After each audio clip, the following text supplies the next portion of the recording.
Returning to example 4 and moving on to the next tab, let's apply the moving average expression shortcut to this bar chart and set the interval size to 3.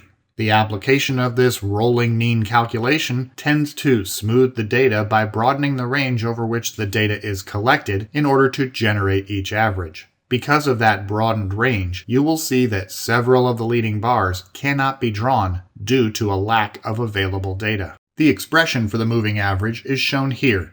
You may notice that there are 2 then keywords in this expression. As a result, it will be processed in stages. First, the sum of sales for the current quarter is calculated. The result is passed to the first value variable. This section of the expression is processed as the next step. Again, the over statement redirects from the existing node, and the node navigation and axis name in this example instruct the redirect to previous time period nodes along the x-axis or category axis.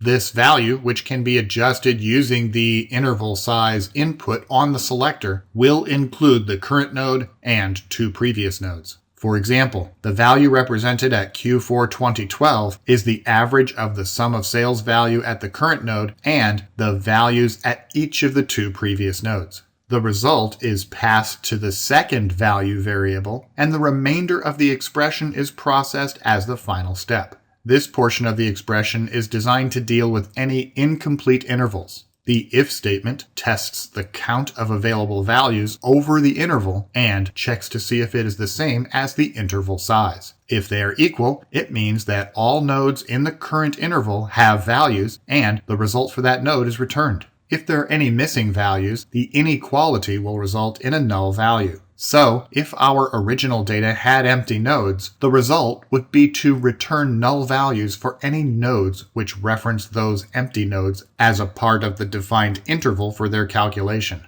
If this box is unchecked, the expression changes so that the impact of the last portion of this expression is essentially rendered useless, and the resulting average based on available data is returned to each node, regardless of the missing previous node values.